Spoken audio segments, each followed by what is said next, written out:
Bienvenue sur The One on Blocks, le podcast quotidien sur Bitcoin, la crypto-monnaie et la résistance numérique. BlackRock, Trump et Bitcoin. La fin de l'utopie cypherpunk, le rêve cypherpunk face à l'adoption mainstream.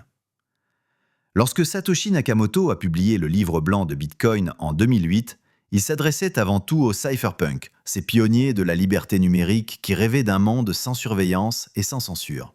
Bitcoin était alors une arme pacifique destinée à court-circuiter les banques, protéger la vie privée et redonner le contrôle aux individus.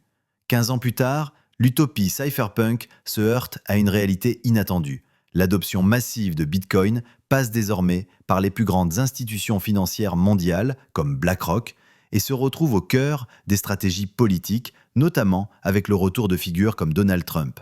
Ces événements marquent-ils la fin d'un rêve ou l'accomplissement paradoxal d'une prophétie? L'arrivée des ETF Bitcoin au comptant, validés par la SEC et pilotés par des géants comme BlackRock, a changé la donne. D'un actif marginal réservé aux geeks et aux anarchistes financiers, Bitcoin devient un produit financier comme un autre, acheté et vendu via les comptes de courtage des grandes banques. Ce mouvement attire des milliers d'investisseurs institutionnels, apporte une liquidité colossale et pousse le prix du Bitcoin vers de nouveaux sommets.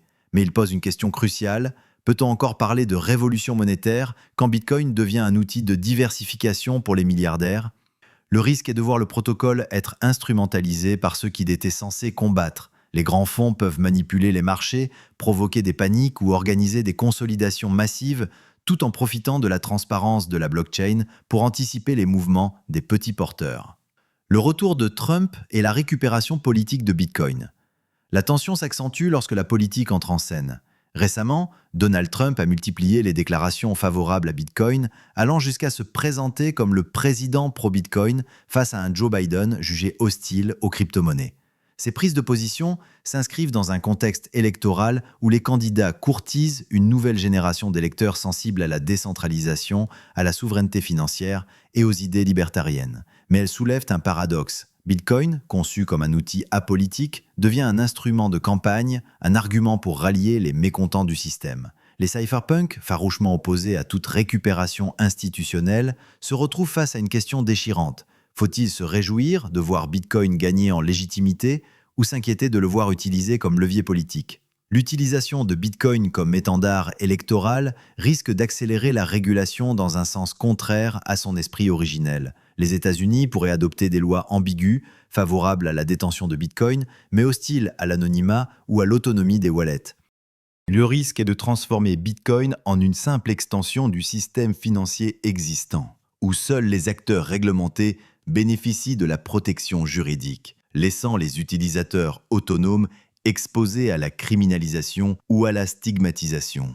Dans ce scénario, la frontière entre adoption et récupération devient floue, et l'esprit cypherpunk s'érode à mesure que Bitcoin est intégré dans les stratégies électorales et les jeux d'influence des grandes puissances. BlackRock, un allié ou un cheval de Troie? L'implication de BlackRock dans le marché du Bitcoin a été saluée comme une étape historique par certains et comme une trahison par d'autres. Avec plus de 10 000 milliards de dollars sous gestion, BlackRock n'est pas un simple acteur financier. C'est une force capable d'influencer les décisions politiques, les régulations internationales et les choix économiques des plus grandes entreprises. Lorsque BlackRock déclare sa confiance dans Bitcoin, le protocole acquiert une crédibilité inédite. Mais à quel prix? Cette légitimité institutionnelle s'accompagne d'une dilution des valeurs fondamentales. L'institutionnalisation du Bitcoin pourrait encourager l'émergence de versions propres, conformes aux exigences KYC-AML, marginalisant les usages privés et pseudonymes.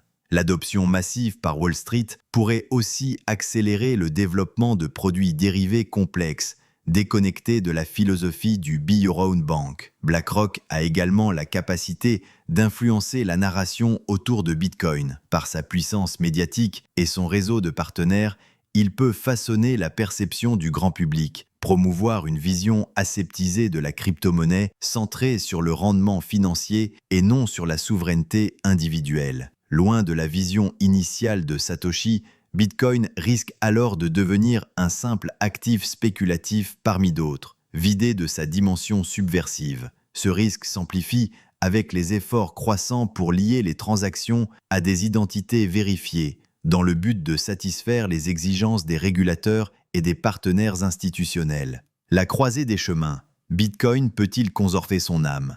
L'adoption institutionnelle et l'instrumentalisation politique ne signifient pas nécessairement la fin du rêve cypherpunk. Elles représentent plutôt une nouvelle bataille, celle de la préservation des principes originels, face à une pression massive pour la conformité et la centralisation. L'open source reste un rempart puissant. Le protocole Bitcoin lui-même est extrêmement résilient et aucune institution, pas même BlackRock, ne peut modifier les règles du réseau sans l'accord de la majorité des nœuds. La communauté cypherpunk a toujours su se réinventer pour préserver la souveraineté des utilisateurs et de nouvelles technologies émergentes comme le Lightning Network et les solutions de confidentialité avancées pour défendre l'autonomie individuelle. Mais la plus grande menace ne vient pas des institutions, mais de la complaisance des utilisateurs. Bitcoin ne sera jamais plus libre que ceux qui le détiennent. Si la majorité préfère la facilité des ETF et des custodians régulés, l'esprit cypherpunk s'éteindra naturellement. A l'inverse, si une minorité active continue de privilégier les portefeuilles personnels, l'auto-souveraineté et la circulation de pair à pair, Bitcoin restera fidèle à sa promesse originelle. C'est à chacun de choisir quel futur il souhaite pour Bitcoin, un futur de liberté ou un futur de dépendance institutionnelle. Et ce choix déterminera si l'utopie cypherpunk est vraiment morte ou si elle est en train de renaître sous une forme inattendue. Merci pour votre écoute. Retrouvez tous nos articles et notre livre sur thesandreblogs.com. À demain pour un nouvel épisode.